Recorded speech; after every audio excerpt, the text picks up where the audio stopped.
Hey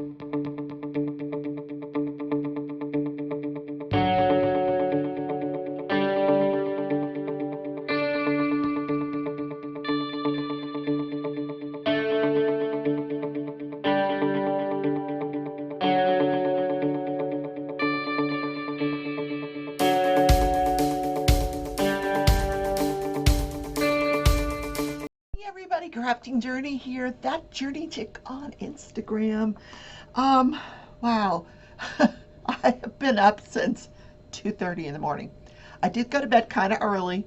Not kind of early, like I fell asleep during Tia's live. So sorry, Tia. Not that you're not interesting, but I was tired. Um, and wide awake at 2:30. So I dyed my hair, no more grays. I don't know, look, see? Woo. Yeah, wait a minute, here, look. It's not even completely dry, but yeah. Got rid of the grays. Woohoo!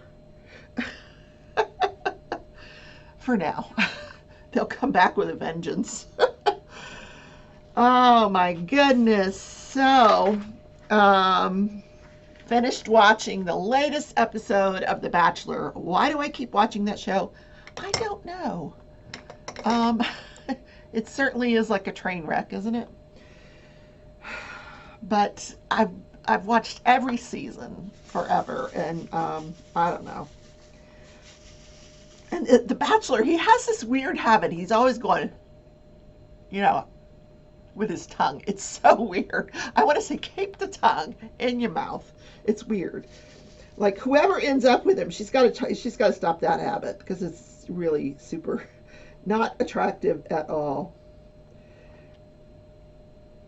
So we're down to the final three women. So the next thing is the women tell all, and then um, the fantasy suites, and then he picks somebody and they date for 6 months, and we're on to the next show.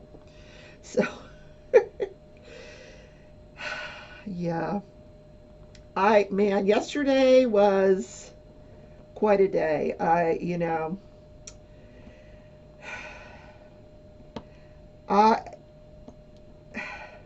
this is a hard one to talk about. I suffer from anxiety, and yesterday, I had to call Sprint to cancel my account, and it was such an ordeal.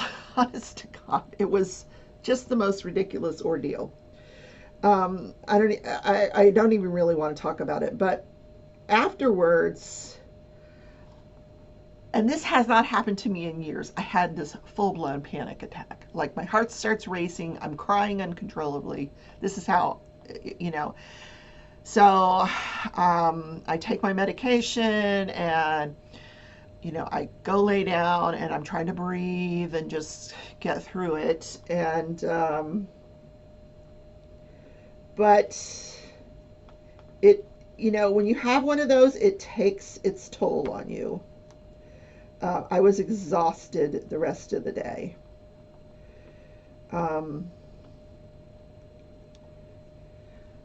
but I got through it. I had my live with Marissa. That was terrific. I just love her. Crafty Heifer. We're collaborating on the temperature blanket. And then afterwards, I had my drawing for the February yarn giveaway. Congratulations to the winner. I have already been contacted by her and in touch with her. So that's exciting. I will be doing a March giveaway in March. It's not March quite yet. Next week, I'm going to put together, I've already ordered a few things, so I'm putting together the March yarn giveaway. Um, it's going to have some yarn and some other stuff, so it'll be a fun giveaway. Um, so it is literally right now 5:14 a.m. Yes, I have dyed my hair, had coffee. I'm going to crash like probably about 10 o'clock. My body's going to go, "Oh, Rebecca, what are you doing?" Yeah. God, I have such weird hours now. It's just crazy. Just crazy. So today is National Chocolate Covered Nuts Day. What is your favorite? Now, if I'm going to have a chocolate covered nut, I like a dark chocolate covered nut. Like, I think probably my favorite is, well, I like a bridge mix, like where they're all mixed together. Is that is that weird? Like, I don't have a favorite.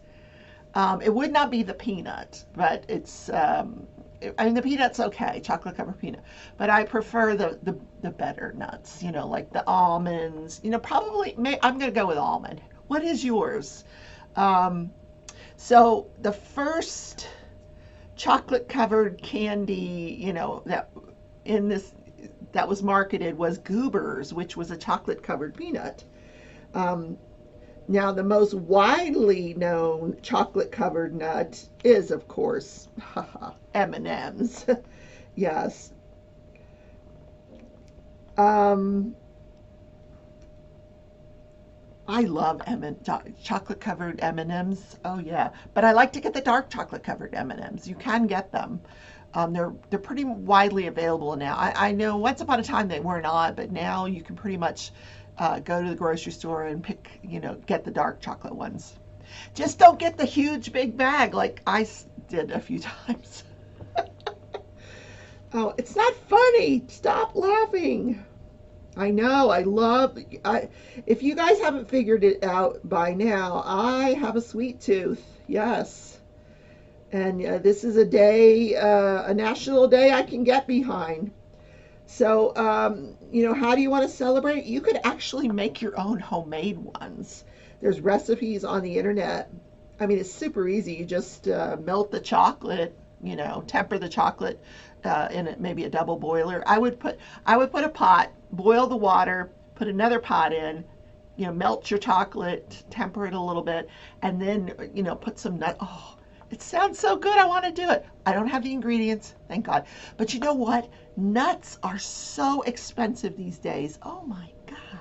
Seriously expensive to buy nuts, especially like cashews and things. Oh my God, they're expensive. So, yeah, moving on.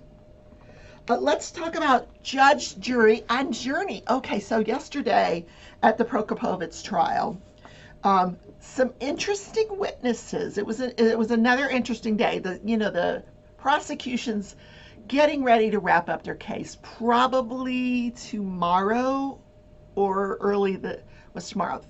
Friday. Um, Maybe tomorrow or first thing on Monday.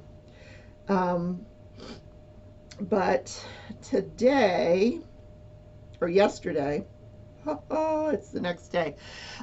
First, I put the daughter, um, Curly's daughter, comes on the stand, and interesting demeanor. I wasn't quite sure, is she in the Curly camp or is she in, the prosecution camp? I'll tell you later my opinion on that. But she testified that she did live with her father for a short time after her parents divorced. So I'm guessing she was elder. No coffee today. I've already drank my cup of coffee. So she apparently was very close to Vicky, the victim, the person that's missing or presumed dead at this point.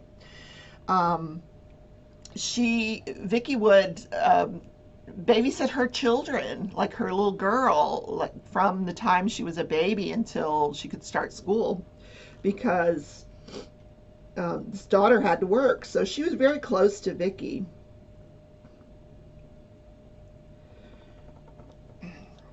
She testified that she participated in all the searches, that her father did not participate in any of the searches, but neither did her brother. And this was something that was brought out by the defense.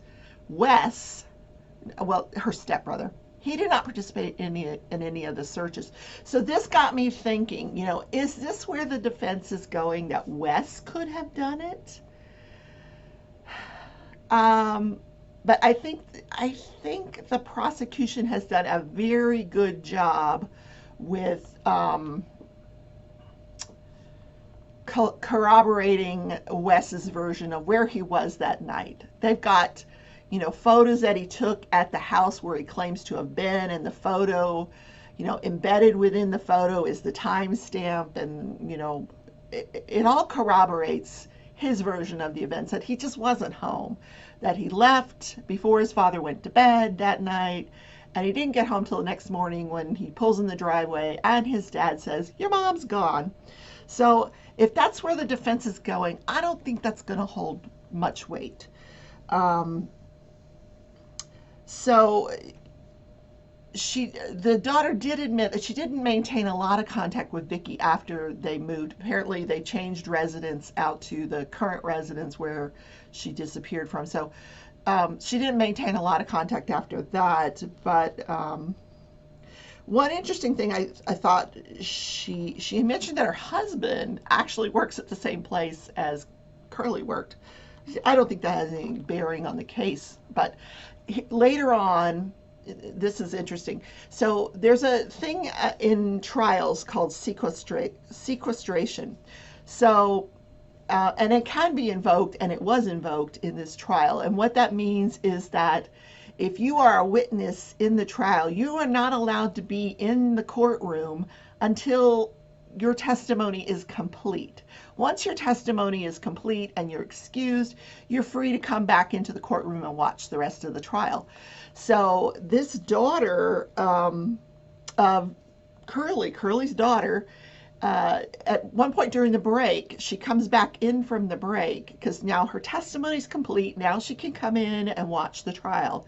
She did not sit behind her father. She sat with the daughters of Vicky. That's interesting.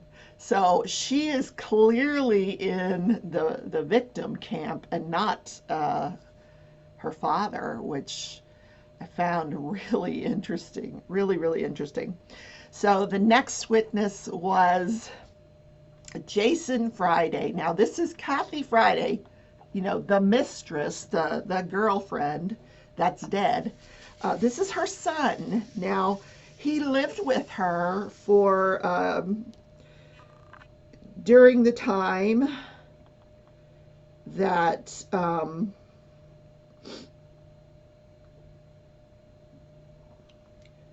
she started dating Curly. And his testimony was really interesting.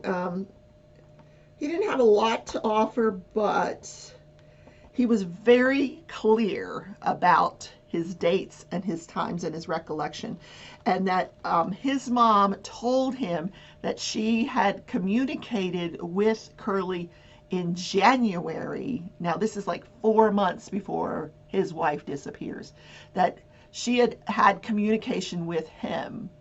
They discussed her boyfriend's passing. He had just passed back in November. So now she's, free to move on. And really the only thing, he also tried to intervene with his mother because he did not trust Curly. That was his testimony. He didn't trust him. But to no avail. His mother was going to date him. And that really was all he had to offer. But insightful, so now we've got a motive, now we know that these two are communicating. So then they put on the private, not the private investigator, but the lead investigator, and he's been on and off the stand throughout the trial. As witnesses become available, he'll step down and they'll bring up the witness, and then they bring him back. And so he more interviews with Curly. So he does this one interview. This guy Curly is interviewed ad nauseum. But so there's another interview like 3.5 years after the disappearance. The lead investigator goes back out to Curly's place and interviews him again on camera, and Curly's sitting there. They're outside at some kind of table, I don't know, a picnic table, whatever, but Curly's like drinking a beer. Like, is he really drinking a beer on this interview? Yes, he was drinking a beer, and he's, reiterating the story, one that we've heard ad nauseum. So, but the interesting part of this interview is like at some point, the investigator says, when you went to look for your wife, like, let's get in the car. We can take your car, you can take my car. Show me where you looked for her. So, and all this is on film. So he's driving and he shows the investigator where he looked for him. And he goes through this shopping area, passes this gas station, and he shows him the whole thing. So the lead investigator is like, he says, at this point, I realized I had something, of real evidentiary value. So they checked the videotapes from midnight until, well into the next day of her disappearance. And they don't see Curly's truck past that gas station. So he's lying. That's not where he searched for her, if he searched for her. Which I found really interesting.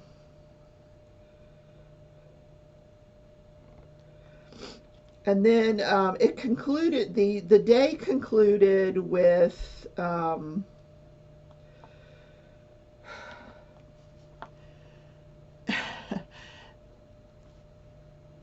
the state offering two statements. One was a typed statement that was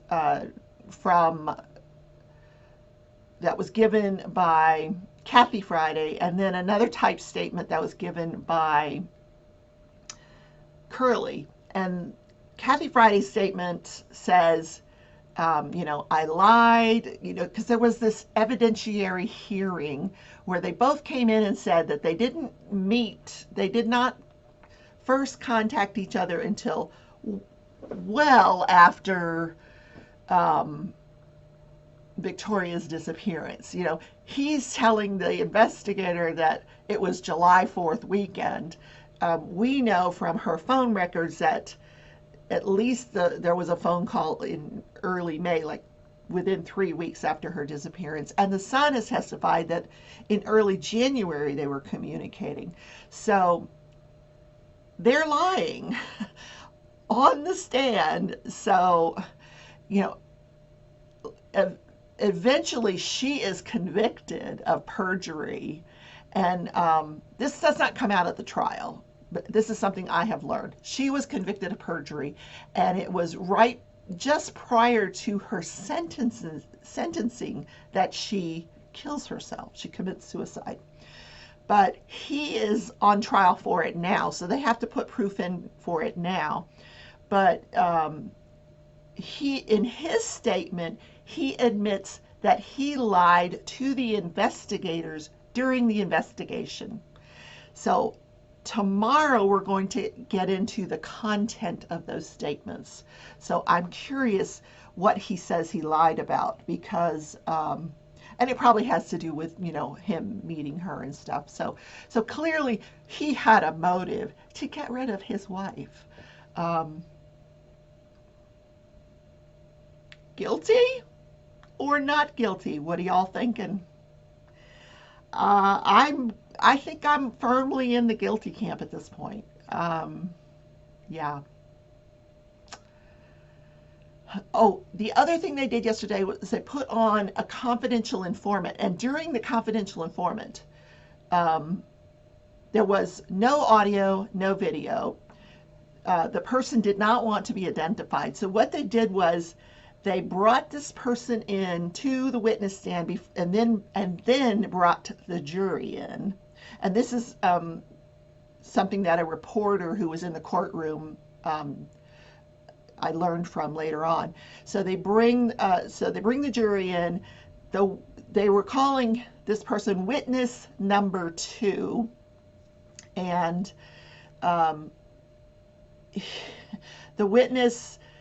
the judge has the witness write his name down. He takes the piece of paper, seals it in an envelope, and gives it to the clerk. So it's sealed in the record. We do not know this person's name. So the person testified that he heard Curly say that he was 100% sure that his wife was dead, and that he was 100% sure that they would never find her body. Now, we don't know what context this is, and it was heard, someone that he was in jail with. Um, he was not given anything in return for his testimony. He said he was just trying to do the right thing. But the defense countered with, it's been 8 years, so wouldn't you think that, maybe he's 100% sure because all this time has gone by and his wife hasn't been found. So he's 100% sure she's dead. And, the witness conceded, well, maybe, I don't know, but he seemed really convinced that his wife was dead. So I thought that was interesting. I don't know that it sways me one way or the other, but interesting nonetheless. So moving on. I hope you guys are enjoying this segment. So what I have done with the Prokopovitz trial is I've created a playlist. If you're new to the channel and you have no idea what I just talked about for the last 10 minutes, go back. I have created a Prokopovitz playlist where on the morning shows where I talk about or I describe what happened in the live trial. You can catch it from the beginning. So enjoy. And yeah, and some of you sometimes you guys take a break from YouTube. I totally get it. And then you come back and you're like, what's she talking about? Well, there's a playlist now. So I learned yesterday that what we knew all along, that the George Floyd trial, which is scheduled, jury selection is scheduled to start March 8th. Now, there won't be any coverage of the jury selection, but the trial will start right after that. So, and if you don't recognize the George Floyd, where have you been? But George Floyd was the black gentleman that was killed after the police officer put the knee on his neck for 8 minutes and he couldn't breathe and he died. He suffocated. So he was asphyxiated. So that trial will be covered on the internet. I will watch it live and I will be covering it for you guys. So, following the Prokopovitz trial, I will be covering the George Floyd trial. That is going to be interesting. Now, George Floyd is not on trial. It's all of the officers that participated that evening. So there are 4 officers on trial, and it's going to be interesting because there's all different charges, all different elements to the charges. So I think it'll be a really interesting trial.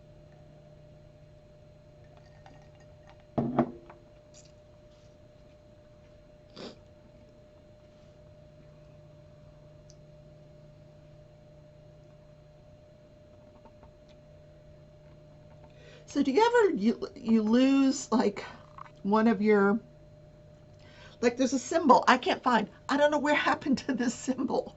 Like I've looked in both containers and I probably just overlooking it, but I can't find it. It's probably on my desk somewhere. I need to do this like monthly, just clean off my desk. Oh my goodness, it's a mess. It's a mess again. Oh wow. So let's do this day in history. Now this is another interesting case. On February 20, what is it? The 25th. The year was where? Oh, I got to get all the way to the beginning of this. Hold on. Okay, the year was 1998. Now, this happened in Florida, in Pinellas County. Now, at this point in time, I am just beginning my legal career, but I was practicing during the whole time this was going on. And I did have interaction with the judge who was involved in this particular case. But on this day in 1998, Terry Shivo, 26 years old, has a massive heart attack in her home. Now, there was speculation that she was trying to lose weight. She was drinking a lot of fluid because when they get her to the hospital, her potassium is like 2.0, which can cause a arrhythmia, a heart attack.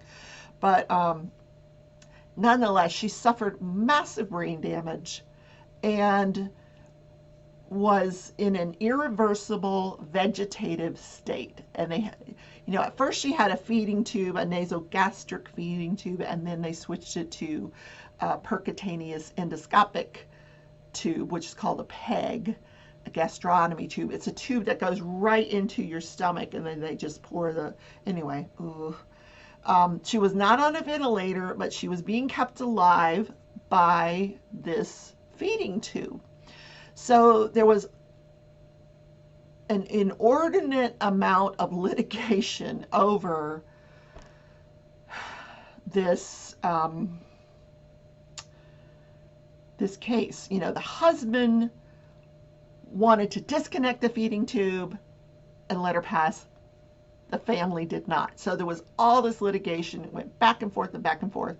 They'd take her off. They'd put her back on. It finally ended in 2005 when it was resolved and they turned off the feeding tube and she passed away a few days later. Now, the autopsy showed that she had brain damage to every area of her brain. I guess the family was kind of hoping for some sort of miracle. They tried all kinds of therapy on this woman, and it just didn't work. But so it kind of brought to the forefront this right to die issue, which I thought was interesting. Like, if I'm ever like that, just pull the plug. Stop. I don't want a feeding tube. I do not want to be kept alive by a feeding tube. No. Poor thing. That was a very interesting case, especially since I was practicing law back then, and the judges really weren't allowed to talk about it, but you knew that they were involved in the case, so it was interesting.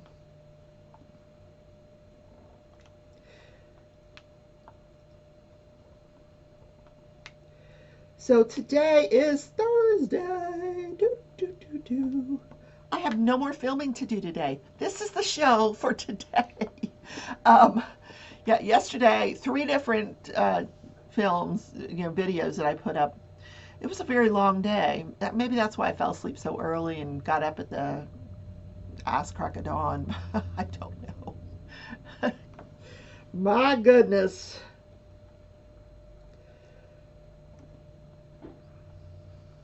Trash, trash, trash, trash. Oh, guys, I have ordered something from Archer's Arts. Wait till you see it. Oh, I can't wait for it to come in the mail. It's new. It's exciting. You guys are going to love it.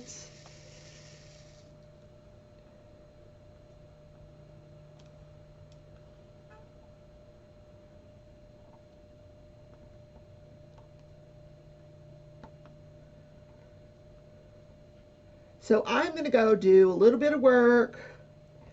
I would make more coffee, but I ran out of creamer. I can't have coffee without creamer. I want another cup of coffee, but I can't do it without the creamer. I'm not a black coffee kind of person. No. So today I will be working, listening to the trial so I can bring it to you. Today will be the cross-examination of the lead investigator, and then there's one more lead investigator that's going to take the stand. So it's going to be a long day for the trial. I don't see the prosecution wrapping up today. I see it wrapping up Monday, I think. But I'm sure those jurors are ready to convict. We're ready to convict.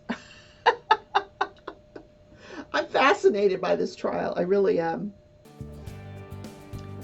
So guys, that's the show for today. You guys have a great rest of the day. I think tonight live is Wolfpack Diamond Painting. Always a hoot. Love my girl. Take care, stay warm, stay safe, and craft on. And put your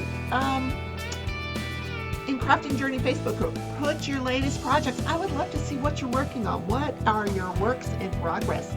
So take care, everybody. Love you. Bye.